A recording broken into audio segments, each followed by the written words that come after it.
உங்களுக்கு யூரின் போகிறதுல பர்னிங்கோ இல்லை இச்சிங்கோ அந்த மாதிரி ஏதாவது பிரச்சனை இருந்துச்சு அப்படின்னா அதை வந்து நம்ம யூடிஐன்னு சொல்லுவோம். ஹாய், எல்லாருக்கும் வணக்கம். நம்ம சேனலில் இன்னைக்கு நம்ம யூடிஐ பற்றி பார்க்க போகிறோம். யூடிஐனா யூரினரி ட்ராக்ட் இன்ஃபெக்ஷன் அப்படின்னு சொல்லுவாங்க. அது மேக்ஸிமம் எதனால் காசு ஆகுதுன்னா ஈகோலி பாக்டீரியாவால் காசு ஆகுது. ஈகோலி பாக்டீரியா வந்து மேக்ஸிமம் நம்ம கிட்னி, யுரித்ரா, யூரினரி பிளட் மொத்த அந்த ரீனல் சிஸ்டத்தையும் வந்து மேக்ஸிமம் இன்ஃபெக்ஷன் பண்ணிடும். இந்த ஈகோலி பாக்டீரியா எப்படி நம்ம உடம்புக்குள்ளே போகுது அப்படின்னா, ஃபஸ்ட்டு யூரின் போயிட்டு ஒழுங்காக வாஷ் பண்ணாமல் வரதும், அப்புறம் ரொம்ப நேரம் யூரினை வந்து அடக்கி வச்சிருக்கிறதும், அதுக்கப்புறம் வந்து தண்ணி ஒழுங்காக குடிக்காமல் டீஹைட்ரேட்டடாக பாடி வச்சிருக்கிறதும், இதனால தான் வந்து மேக்ஸிமம் இந்த இன்ஃபெக்ஷன் வந்து நடக்க வாய்ப்புகள் அதிகம். இதோடைய சிம்டம்ஸ் என்னென்னா, முதல்ல வந்து யூரின் வந்து அடிக்கடி வந்துகிட்டே இருக்கும். அர்ஜென்ட்டாக அடிக்கடி வந்துகிட்டே இருக்கும்.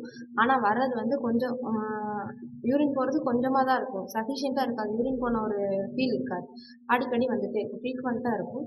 அப்புறம் வந்து எரிச்சல் இருக்கும். அப்புறம் வந்து அந்த இடத்துல என்னால் பார்த்தாலும் சொரிஞ்சிக்கிட்டே இருக்கிற மாதிரி சொரிச்சல் இருந்துக்கிட்டே இருக்கும். இது மேக்ஸிமம் நிறைய பேருக்கு வந்து நைட்டு தான் அதிகமாக இருக்கும் இந்த யூரின் கம்ப்ளைண்ட்ஸ் வந்து.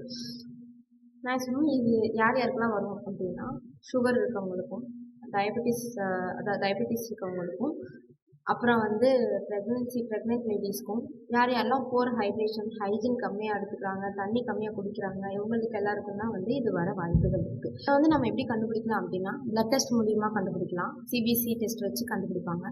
அப்புறம் வந்து urine routine test, urine analysis வச்சு கண்டுபிடிப்பாங்க. அடுத்து வந்து இதோடைய இது வரனால நமக்கு என்னென்ன காம்ப்ளிகேஷன் ஆகும் அப்படின்னா, அடிக்கடி வந்து ஃப்ரீக்வெண்ட்டாக யூரின் போய்க்கிட்டே இருக்கும். இந்த சிம்டம்ஸ் எல்லாமே அடிக்கடி வரும். இது மேக்ஸிமம் யாருக்கும் ப்ரெக்னென்ட் உமன்ஸ்க்கு வரும். அப்போ என்ன ஆகும், இது குழந்தையோட பர்த் வெயிட்டை வந்து அஃபெக்ட் பண்ணும். அதுக்கப்புறம் வந்து சுகர் இருக்கவங்களுக்கு இது வரும்.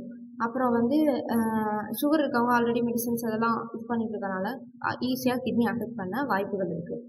யூடிஐயோடைய ஹோமியோபதிக் மேனேஜ்மெண்ட் என்னென்ன மெடிசன்னா, கேந்தாரிஸ், எப்பிஸ்மினி, தென் பெப்பரிஸ், பல்சாட்டிலா, யூகோஸ்டியம், மேக்ஸோமிகா, ஸ்டாபிசாட்ரியா, இதெல்லாம் தான் மேக்ஸிமம் யூடிஐன்னு வரவங்களுக்கு கொடுப்பாங்க.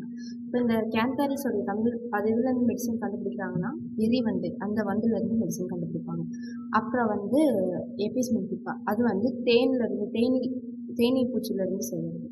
அதுக்கப்புறம் வந்து ஈக்வஸ்டியம், அது வந்து ஹாஸ்டேன்னு சொல்லிட்டு ஒரு காமன் ட்ரீ, அந்த பிளான்ட்லேருந்து செய்யுது. அப்புறம் வந்து ஸ்டாபிசாட்ரியா, அதை வந்து பாய்சனஸ் நட்னு சொல்லுவாங்க. ஒரு பாய்சன்லேருந்து மெடிசன் கண்டுபிடிக்கிறது. அது சசஸ்பரிலா, அது வந்து நன்னாரி வேர், அதுலேருந்து செய்கிறது. இதில் எல்லாம் இருந்து ஹோமியோபதிக் மெடிசன்ஸ் வந்து கண்டுபிடிப்பாங்க.